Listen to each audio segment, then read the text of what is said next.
Salam əziz abituriyentlər, müəllimlər və bu videonu izləyən hər kəs. Bugün DİM test toplusundan çoxalma antagonizm mövzusunun mitoz hissəsindən 101-ci testdən başlayaraq axıra qədər baxacağıq. 101-ci testdə deyir ki, cədvələ əsasən BA nisbətini hesablayın. Baxaq.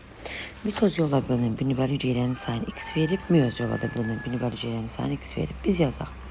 Mitoza x sayda hüceyrə girirsə neçə x sayda hüceyrə əmələ gələr? 2x. Və hər bir hüceyrənin xromosom dəsti 2-nin ikisi 2-dir və 4-dir. Bu nə deməkdir? 2 xromosom var, 2 xromatid, 2 DNT molekulu və 4 zəncir var. Bir hüceyrəsində də, yəni burada 2 hüceyrə əmələ gəlir. Meyoza daxil olan zaman x hüceyrə 4x hüceyrə əmələ gəlir ki, bunun hər biri də haploid xromosom sayına malik olur. Tək DNT-si varsa da 2 zəncirdən ibarət olur. Görək bizdən nə soruşur? Deyir ki, A-da yaranan hüceyrədə bölünmədən dərhal sonra xromatidlərin sayı mitoz zamanı. Baxın, neçə xromatid var birində, 2 hüceyrənin birində 2 xromatid varsa, 2 hüceyrə əmələ gəlmişdirsə 4 xromatid olacaq, yazırıq bura. B deyir ki, yaranan hüceyrədəki xromosomlarda bölünmədən dərhal sonra DNT zəncirlərini sayı, bu da meyoza aid edib. Meyozun bir hüceyrəsində 2 zəncir olursa, 4 hüceyrə əmələ gəldiyinə görə 8 yazarıq. Bizə nə BA nisbətini soruşursa, 8-in 4-ə nisbəti eləyəcək 2-nin 1-ə nisbəti. 102 də eyni bunun kimidir. Mitoz yolla bölünən, meyoz yolla bölünən. Baxaq nələri soruşur. A-da deyir ki, yaranan hüceyrələrdəki xromosomlarda bölünmədən dərhal sonra DNT zəncirlərinin sayı mitozda soruşur. Birində 4 zəncirdirsə, 2 dənə hüceyrəmiz yaranırsa 8 zəncir olacaq. Deməli, A-mız 8-dir. B-də deyir ki, yaranan hüceyrələrdə bölünmədən dərhal sonra xromosomların sayı. Baxın, bir hüceyrədə tək xromosom varsa, 4 hüceyrədə 4 xromosom olacaq. Yəni, B-də olacaq 4. Bizə də soruşur A-nın B-yə nisbəti, yəni yenə 8-in 4-ə nisbəti eləyəcək 2-nin 1-ə nisbətinə Y variantı. Baxa 103-cü suala. Aşağıda verilən bölünmə mərhələlərindən hansı meyoz bölünmə keçirən 2-yə bərabər 4 xromosomlu hüceyrəyə aid deyil? Baxaq. Birinci A variantına baxaq. A variantına baxanda əgər 2-yə 4-dürsə, N-imdə 2 olacaqdır. Baxın, A variantına baxanda burada N bərabərdə 2 xromosom görürük biz. Çünki bu meyoz 2-nin metafazasıdır. Çünki artıq 2-yə 4 meyoz 2-də artıq N şəklində olur. Yəni, N bərabərdə 2 şəklində olur. Ona görə bu meyoz 2-nin olur metafazası. B variantı isə meyoz 1-in metafazasıdır. Çünki baxın, elə 2-yə 4-dür. Cüt homoloji xromosomlar ekvator boyunca mərkəzi hissədən düzülmüşdür. D variantına baxırıq. D variantı meyoz 1-in ana fazasıdır. Niyə meyoz 1-in ana fazasıdır? Çünki baxın, cüt homoloji xromosomlar kütlələrə çəkilir və 4 ədəd xromosomdur çəkilən. Y variantı isə meyoz 2-nin ana fazasıdır. Yəni, 2 ədəd xromosomdur. Baxırıq, buradan N-imiz 2 idi. Yəni, baxsan ki, bunundur da bu. Bu 2 ədəd xromosomlar meyoz 2-nin ana fazası, çünki tək xromatidlər kütlələrə çəkilibdir. Amma C variantı meyoz deyil, mitozdur.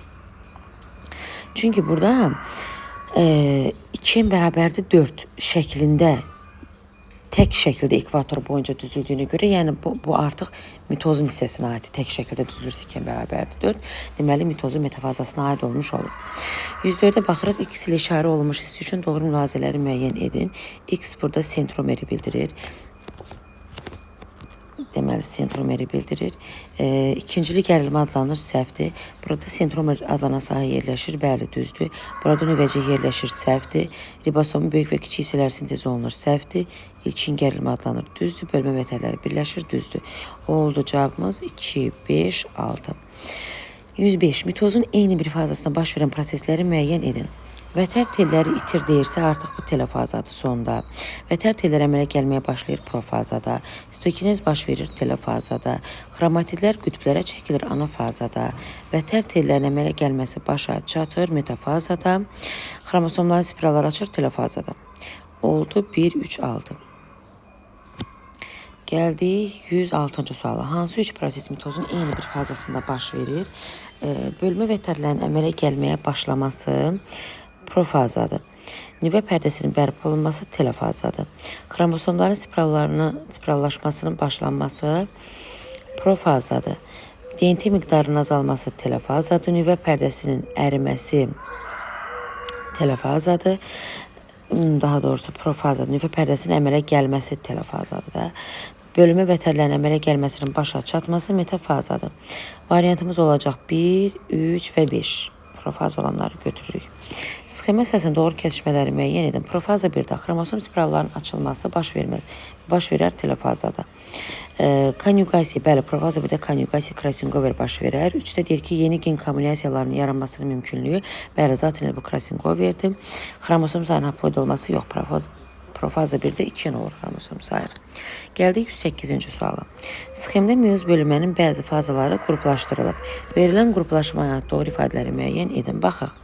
Profaza 1-də 2N4-si, profaza 2-də N2-si, metafaza 1-də N2N4-si, metafaza 2-də N2-si. Bizə nə deyir? 1-də deyir ki, M-də xromatidlərin sayı xromosomların sayı 2 dəfə çoxdur. M-ə baxaq. M profaza 1-dən profaza 2-dir. Və 4C 2N-dən, 2C də N-dən 2 dəfə çoxdur. Biri götürərik. Daha sonra baxaq 2-yə. L-də xromosomlar hüceyrənin mərkəzində yerləşir. L metafaza 1-lə metafaza 2-dir ki, bəli, burada xromosomlar hüceyrənin mərkəzinə doğru düzülür. Baxaq 3-ə. 3-ü də götürmüş olduq. K-da xromosom sayları eyni olur. K profaza 1-lə metafaza 1-dir ki, 2N, 2N. Bəli, xromosom sayları eynidir. 3-ü düz götürmüşük. 4-ə baxırıq. N-də sentromerə bir qütbdən vətər teli birləşir. N profaza 2 ilə metafaza 2-dir. Profaza 2-də vətər teli birləşməz. Metafaza 2 isə hər iki qütbdən vətər teli birləşir. Yəni bir sentromerə 2 vətər teli birləşir deyirdik metafaza 2-də. Bu metafaza 1-ə aid olar və yaxud da ki, mitoza metafazasına aid olar bu söz. 5-də deyir ki, K-da xromosomlar arasında gen mübadiləsi gedir. K profaza 1-ilə metafaza 1-dir ki, profaza 1-də gen mübadiləsi gedər, yəni Krasingover gedər, amma metafazada getməz. Ona görə də variantımız eləcə olur. 1, 2, 3. Gəldik 109-a. Drozofil milçəyində mitoz zamanı anafaza mərhələsinin sonunda hüceyrədə neçə qız xromosom olur? Drozofil milçəyimiz 2N8 bədən hüceyrəsi. Mitoz zamanı deyirsə, artıq mitoz zamanı 4N idi də. Xromosom sayı 4N-ə qalxırdı xromatid çəkildiyi üçün. Və bu da olacaq 2N4 2 dəfə artıbsa 8F 2 dəfə artıb olur 16. Bu da 16. 110-da insanın sümük hüceyrəsi nüvəsində anafazanın sonunda cəmi neçə xromosom görmək olar. Sümük hüceyrəsi deyirsə 2N46-dır. Sümük hüceyrəsinin bölünməsi mitozdur, ona görə 4N olur. O da 92 eləyəcək. 92. 111. İnsanın toxumluğunun yetişmə mərhələsində bir başlanğıc cinsiyyət hüceyrəsindən əmələ gəlmiş qametlərdə xromosomların cəmi neçədir? Toxumluğa bir hüceyrə daxil olduqda 4 hüceyrə əmələ gəlir ki, bu 4 hüceyrənin hamısı da qametə çevrilir. Və insanda haploid, yəni qamet 23-dürsə, 4 dənə də qamet əmələ gəlibsə 4-ü 23-ə vurub 92 edərik. Gəldik 112. İnsanın yumurtalığının yetişmə mərhələsində bir başlanğıc cinsiyyət hüceyrəsindən əmələ gəlmiş qametlərdə xromosomların cəmi neçədir? Yumurtalığa bir hüceyrə daxil olduqda 4 hüceyrə yaranır ki, bunun biri qametdir, 3-ü yönəltici simcikdir. 3-ü yönəltici simcikdir. Bu bir dənə qametdirsə, yəni elə haploidimdə 23 olduğuna görə 23 götürərik də, bircə qametdir. 113. Mitoz bölünmənin metafaza mərhələsində hüceyrəsində 52 xromatid olan heyvanın qametində neçə xromosom olmalıdır? Mitozun metafazasının düsturu budur. Yəni xromatid sayı 4-dürsə, eləyəcək 52 bu. CM də bərabərdir 13-ə. Yəni demişəm ki, CN eyni bir şey bildirir. Yəni haploid deməkdir ki, yumurta hüceyrəsinin daha doğrusu qametin soruşur ki, bu da elə 13 eləyəcək. 14. Mitoz bölünmənin metafaza mərhələsinin hüceyrəsində 48 xromatid. Artıq 4CM 48-ə bərabərdir də. 4CM bərabər eləyəcək 48-ə. CM də bərabər olacaq 12-yə. Nəyə soruşur bizdən? Heyvanın qametində neçə xromosom olmalıdır? Bəli, yenə də 12 qamet haploiddir.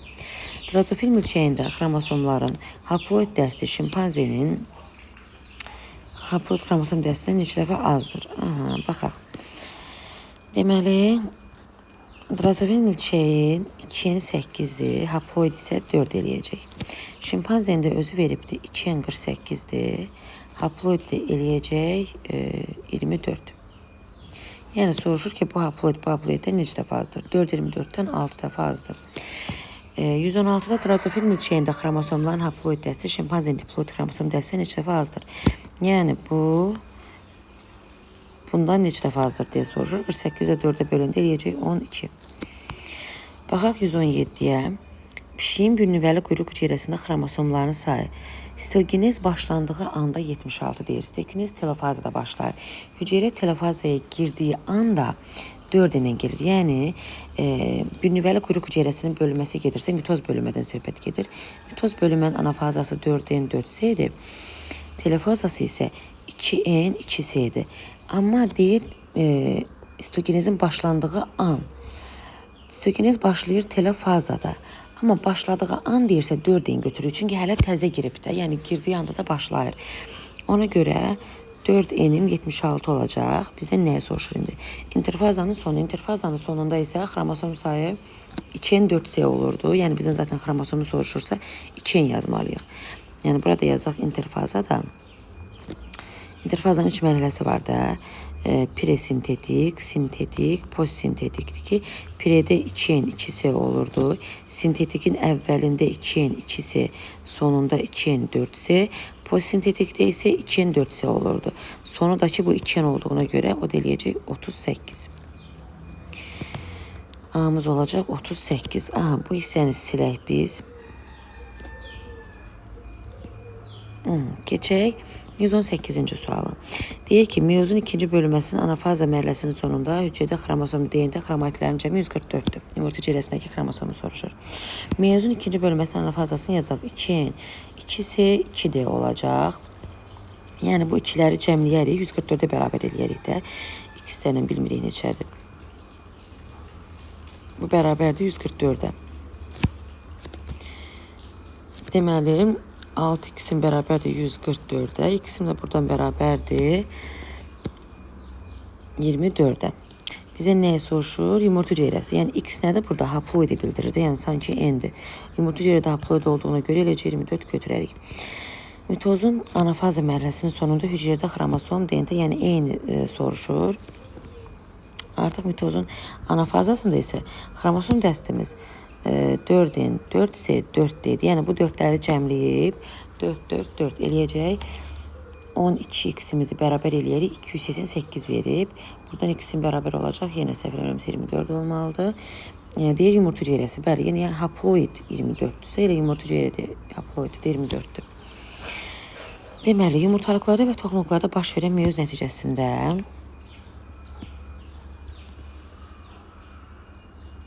baş verən meyoz nəticəsində cəmi 20 qamet əmələ gəlmişdir. Əgər meyoz prosesinə məruz qalmış ilkin erkək və dişi cins hüceyrələrin sayının bərabər olduğunu nəzərə alsaq, almış qametlərdə neçəsi yumurta hüceyrə olar? Toxumluğa x daxil olubsa, yəni deyir bərabərdə, amma bilmirik neçədir. Toxumluğa x daxil olubsa, 4x hüceyrə əmələ gəlib ki, bu 4x hüceyrənin 4x'i də qametdir. Yumurtalığa x hüceyrə daxil olanda 4x hüceyrə əmələ gəlir ki, bunun bir ədədi, yəni x, yəni özünə bərabər olanı olacaq qamet, 3x isə olacaq yönəltici cisimcik. İndi deyək ki, burada cəmi 20 qamet verib də testə baxsaq. Yəni 4x qametim buradan, x qametim də buradan. Yazarım ki, 4x üstə gəlinsin, x bərabərdir 20-yə, 5x bərabərdir 20-yə, x də bərabərdir 4-ə. Deməli, mən buradan x-lərimi tapdım ki, x-lərim neçəymiş? 4'üymüş. İndi deyir ki, almış qametə neçəsi yumurta hüceyrə olar? 4 tapmadım, yumurta hüceyrəni də deyir ki, yumurta hüceyrəni yenidən yazaram mən. Yəni yumurtalığı yenidən yazaram. 4 daxil olanda 16 hüceyrə yaranır ki, bu 16 hüceyrənin yenə də 4'ü qamet olmalıdır. 12'si isə yönəltici cisimcik olmalıdır. Yəni özü qədəri bizim x-lərlə yazdıq, belə bir şey deyirdik də, bir hüceyrə daxil olanda 4 hüceyrə yaranır. 4 hüceyrənin biri qamet, 3 yönəltici cisimcikdir. Toxumluqda isə bir hüceyrə, 4 hüceyrə, 4 qamet. Ona görə cavabımızda nə tapdıq? 4 qamet. Bu da oldu 4. Bir fərdin somatik hüceyrələrinin bölünməsi zamanı anafaza mərhələsinin sonunda görünən xromosomların sayı 36'dır. Somatik deyir, anafaza deyirsə mitozdur. Mitozun anafazası 4N'dir. Eləyəcək 36, N'im də eləyəcək 9. Deməli, yönəltici cisimciyin xromosom sayını soruşur ki, yönəltici cisimciklər də qametlər kimi haploid xromosom dəstinə malikdir. Eləcə cavabımız olacaq 9. 122'yə bax, 122'dən, yəni bu hissədən 129'a qədər mənim səhifəmdə izahlar var. Bu göyərçin məsələlərin izahı var. Girib oradan baxa bilərsiniz. 130-cu testə baxırıq, uyğunluğu müəyyən edin. Histogenez bitki və heyvan hüceyrəsində. İlk öncə variantlara baxmazdan öncə mən bu haqqda danışmaq istəyirəm. Histogenez bitki hüceyrəsində, heyvan hüceyrəsində də telofaza mərhələsində başlayır. Amma yəni eyni olanlar budur, telofaza mərhələsində başladı. Sitoplazmanın bölünməsidir. Amma fərqli olanlar da var bitkinin heyvan hüceyrəsində. Nə deməkdir bu fərqli olmaq? Tutalım ki, bu bitki hüceyrəsidir. Buraya yazaq bitki. Bitki hüceyrəsində daxildən xaricə doğru bölünmə baş verir. Yəni bu hissədən bölünmə daxildən xaricə doğru baş verir. Çünki bunlarda hüceyrə divarı var. Hüceyrə divarı bərk şəkildə olur. Yəni oldu daxildən xaricə. Amma heyvanlarda isə fərqlidir. Heyvanlarda boğumlanaraq bölünmə gedir. Yəni ki, xaricdən daxilə doğru gedir. Çünki bunlarda glikokaliksdir. Və yəni glikokaliks hüceyrədə var, qılafın xarici hissəsindən söhbət gedir də. Glikokaliks də nazik şəkildə olduğuna görə boğumlanaraq bölünmə gedir ki, xaricdən daxilə doğrudur. Və burada bölünməni Golgi kompleksinin əmələ gətirdiyi bölünmə lövhəsini yerinə yetirir. Amma bu hissədə isə bölünməni aktin və miozin zülalları yerinə yetirir. Bunun haqqında məlumat verdikdən sonra gəldik 130-cu suala. A'da deyir ki, sitoplazma qız hüceyrələr arasında həmişə bərabər bölünür. Bu hər ikisinə aid. Zaten sitoplazmanın bölünməsidir. Plazmatik membranın altında əmələ gələn aktin və miozin tərkibli sapların iştirakı ilə gedir. Bu heyvan hüceyrəsidir. Sitoplazma xaricdən daxilə doğru ayrılmağa başlayırsa, bu heyvan hüceyrəsidir də. Bayaq yazdığım kimi, baxın, xaricdən daxilə doğru gəlibdir. Bölünmə və hüceyrənin mərkəzindən başlayıb qılafa qədər davam edir. Bu da çəkmişəm burada aiddir bitki hüceyrəsinə. Mərkəzi sayədə Golgi kompleksinə daxil olan maddələr hesabına bölünmə lövhəsi yaranır. Bunu da dedik ki, aiddir bitki hüceyrəsinə. Baxaq 131-ci suala. Metod üçün proseslərin ardıcıllığını müəyyən edin. Yəni profaza, metafaza, anafaza və telofazaya uyğun olan mərhələləri seçməliyik. Burada xromosomların despiralizasiyası və stogenez. Despiralizasiya nə demək? Yəni spiralların açılması və stogenez təbii ki, baş verir telofazada. Xromosomların ekvatorda yerləşməsi metafazadır. Vətər tellərinin yaranmağa başlayır profazada. Xromosomlar qütblərə çəkilir anafazada. Deməli 3, 2, 4, 1. Mitoz üçün proseslərin ardıcıllığını müəyyən edin. Nüvəciyin yox olması, vətər tellərinin tam formalaşması, xromosom sayının 2 dəfə artması, nüvə pərdəsinin tam formalaşması. Burada eləcə ardıcıllıq olacaqdır. Nüvəci yox olur profazada, vətər telləri tam formalaşır metafazada, xromosom sayı 2 dəfə artır anafazada, xromatidlər çəkilir. Nüvə pərdəsinin formalaşması da olur telofaza. Elə 1, 2, 3, 4 istiqamətində gedəcək. 1, 2, 3, 4. 133-cü sual. İnterfazadan başlayaraq mitozun sonuna qədər hüceyrədə baş verən H-dakı proseslərin baş vermə ardıcıllığını müəyyən edin. Baxaq, DNT nikləşməsi və ATF-in sintezi, digərlərinə belə səhətə baxaq. Elə bəli, DNT nikləşməsi və ATF-in sintezi 1 olacaq. Birinci 1-i götürəcəyik. Daha sonra baxaq. Sonra profaza mərhələsində xromosomların sitoplazmada sərbəst yerləşməsi olar da, nüvə pərdəsi əriyir axı. Daha sonra vətər tellərinin sentromerə birləşməsini götürərik. Daha sonra xromosom sayı, yəni bu metafaza, xromosom sayının artması da olar anafaza. 1, 2, 5, 3-ü götürək. Daha sonra, yəni qalır 4-dən 6. Olacaq 6 sitoplazma bölünər ki, hüceyrənin sayı da artar. Olacaq 6 və 4. 1, 2, 5, 3, 6, 4. 134-ə baxaq. İnterfazdan başlayaraq mitozun sonuna qədər hüceyrədə baş verən H-dakı proseslərin baş vermə ardıcıllığını müəyyən edin. Xromosom sayı artır, bölünmə vətər əmələ gəlir, sentriol, nüvə qılafı, nuklein turşuları və zula sintezi hüceyrə sayı artması. Zaten hüceyrə sayının artmasını götürərik ən axırda. Nuklein turşuları və zulaların sintezini olar interfazada, bunu da ən birinciyə götürərik. Götürərəm 5-dən sonra mən 3-2 sentriolların qütblərə çəkilməsidir. Profazada gedəcək 3. Bölmə vətər əmələ gəlməsinin başa çatması metafaza 2 olacaq. Daha sonra götürərəm 1-i anafazadakı hüceyrə sayının artması və nə qaldı yerdə? 4 qalır da nüvə qılafının əmələ gəlməsi ki, bu da telofazadır. Yəni 5, 3, 2, 1, 4, 6. Beləliklə çoxalma antogenezin mitoz meyoz hissəsinin testlərinin izahını bitirdik. Gələn izahlarda